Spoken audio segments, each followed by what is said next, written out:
महाराज दशरथ ने पुत्र कामेष्टि यज्ञ बिना किसी विघ्न बाधा के पूरा कर लिया। यज्ञ कुंड से अग्निदेव खीर का पात्र ले प्रकट हुए और उन्होंने ये पात्र राजा दशरथ को प्रदान किया।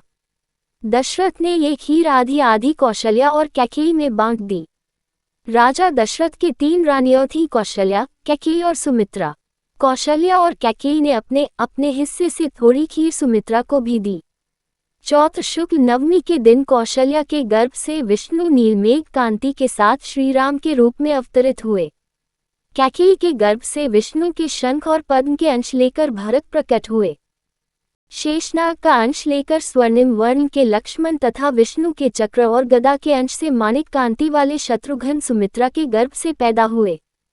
चौथ शुक्ल नवमी को कौशल राज्य भर में रामनवमी के रूप में आनंदोत्सव मनाया गया। इतने में तीसरा चौथ आ पड़ा। अयोध्या नगर में चक्रवर्ती दशरथ के ज्येष्ठ पुत्र का जन्मदिन बड़ी धूमधाम से मनाया गया।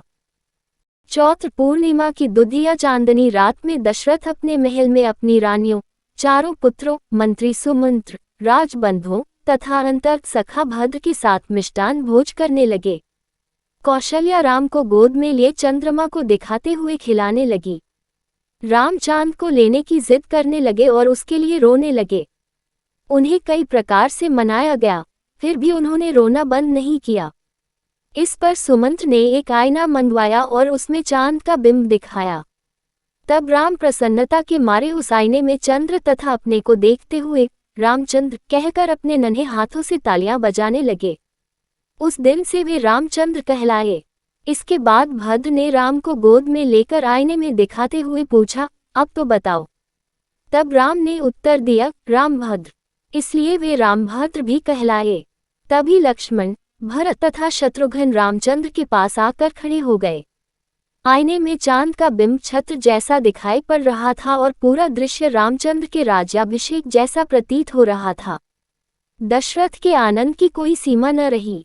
तीनों माताएं फूली न समाईं। राजकुमार धीरे धीरे बढ़ने लगे। लक्ष्मण छाया की भांति सदा रामचंद्र के पीछे लगे रहते। उनके पीछे पीछे भरत और शत्रुघ्न जुड़वे भाई के समान एक साथ खेलते हुए चलते। वैसे वे 4 भाई थे, पर वे सब मिलकर एक संपूर्ण रूप में दिखाई देते थे। चारों राजकुमारों ने ब्रह्मर्षि वशिष्ठ से सारी विद्याएं सीख लीं। रामचंद्र जी ने छोटी अवस्था में ही समस्त शास्त्र, वेद, वेदांग, धर्मसूत्र, योग रहस्य आदि का ज्ञान प्राप्त कर लिया। वशिष्ठ ने एक दिन रामचंद्र को समझाते हुए कहा, रामचंद्र, तुम्हारे वंश का मूल पुरुष सूर्य है। तुम रविराम हो, इक्ष्वाकु वंश के सिरमौर। तुम्हारे परदादा महात्मा रघु बड़े यशस्वी थे। तुम रघुकुल के चंद्र हो, रघुराम हो। महर्षि सूत नैमिषारण्य के मुनियों को जब रामचंद्र का प्रसंग सुना रहे थे तो मुनियों ने इनके पूर्वजों का इतिहास विस्तार से जानना चाहा। तब महर्षि सूत उन्हें इस प्रकार सुनाने लगे। महाकल्प के प्रारंभ में वैवस्वत नाम से द्युतिमान हुए सूर्य के पुत्र वैवस्वत मनु हुए। वैवस्वत मनु के इक्ष्वाकु आदि 10 पुत्र हुए। वे सब महान चक्रवर्ती हुए और उन सब ने इस पृथ्वी पर हजारों वर्षों तक राज्य किया। इक्ष्वाकु वंश में दिलीप और रघु बड़े ही प्रतापी, धर्मात्म चक्रवर्ती के रूप में यशस्वी हुए। महाराजा दिलीप ने संतान प्राप्ति के लिए अपने कुल गुरु वशिष्ठ की सलाह मांगी।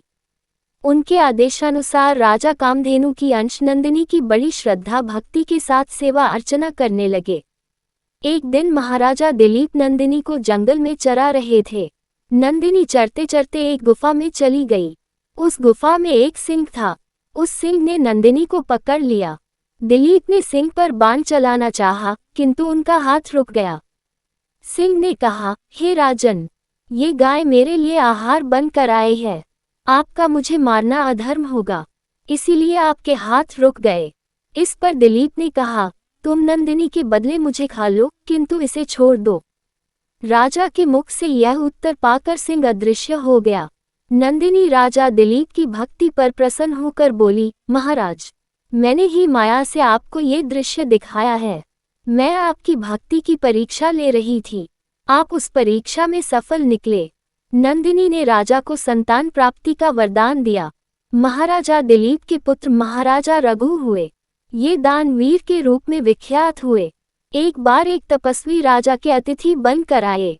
उनके मन की कामना को भांप कर राजा अपनी रानी को उस तपस्वी के आश्रम में छोड़ आए। तपस्वी ने अपनी गलती मानकर बड़ा पश्चाताप किया और भक्तिपूर्वक रानी का चरण स्पर्श कर राजमहल में भिजवा दिया। महाराजा रघु ने एक बार दान में दी हुई चीज को वापस लेने से इनकार कर दिया। इस पर रानी ने राजा से निवेदन किया कि इससे अच्छा यह है कि आप मेरा सिर काट लें। इस पर रघु ने सचमुच रानी का सिर काटने के लिए तलवार चला दी, किंतु ये क्या, तलवार सिर से स्पर्श करते ही फूल बनकर बिखर गई। देवताओं ने उस राज दंपति की निष्ठा और कर्तव्य परायणता पर प्रसन्न होकर उन पर फूलों की वृष्टि की। महाराजा रघु ने अपनी सारी संपत्ति दान कर दी और जब धन न रहा तब कुबेर के पास गए। कुबेर ने आदरपूर्वक उनका स्वागत किया और उनकी इच्छा के अनुसार धन देकर विदा किया। रघु ने सारा धन याचकों में बांट दिया। महाराजा रघु के पुत्र थे अज। महाराजा अज बड़े शूर, वीर और पराक्रमी थे। एक बार स्वयंवर में भोजराज की पुत्री इंदुमती ने उन्हें वर लिया। राजा अज इंदुमती को साथ लेकर चल पड़े। एक दिन राजा अज इंदुमती के साथ उद्यान में घूम रहे थे। तभी आकाश मार्ग से नारद जी जा रहे थे। अचानक उनकी वीणा से लिपटी देवलोक की पुष्पमाला हवा में उड़ती हुई वहां आए और इंदुमती के कंठ में जा पड़ी। इससे इंदुमती की उसी घड़ी मृत्यु हो गई। राजा अज पत्नी की मृत्यु देख शोक में रोने लगे। तभी नारद वहां प्रकट हुए तथा राजा को उन्होंने इंदुमती के पूर्व जन्म की कहानी सुनाई। एक बार त्रिनबिंदु ऋषि की तपस्या भंग करने के लिए इंद्र ने हरिणी नामक अप्सरा को भेजा था। इस पर ऋषि ने हरिणी को मानवी जन्म का शाप दे दिया। हरिणी के अनुरोध करने पर ऋषि ने शाप से छूटने का उपाय भी बता दिया। स्वर्ग की पुष्पमाला के उसके कंठ में पड़ते ही इंदुमती को सुरबाला होने की याद हो आई। इसीलिए वह देवलोक वापस चली गई। राजा अज के पुत्र थे दशरथ। ये देवासुर संग्राम में देवताओं की सहायता करने के लिए जाया करते थे। एक बार वे इंद्र की सहायता करने के लिए शंभरासुर से युद्ध करने चल पड़े। राजा दशरथ के साथ कैकेयी भी युद्ध में चली गई। युद्ध करते समय दशरथ के रथ का पहिया निकला जा रहा था। कैकेयी ने अपनी उंगली को धुरी में डालकर पहिए को रथ से निकलने से बचा लिया। रानी की वीरता से प्रसन्न होकर राजा दशरथ ने उसे 2 वर देने का वचन दिया, पर कैकेयी ने कहा था कि समय आने पर मैं अवश्य मांग लूंगी। राजा दशरथ शब्द भेदी बाण चलाने में दक्ष थे।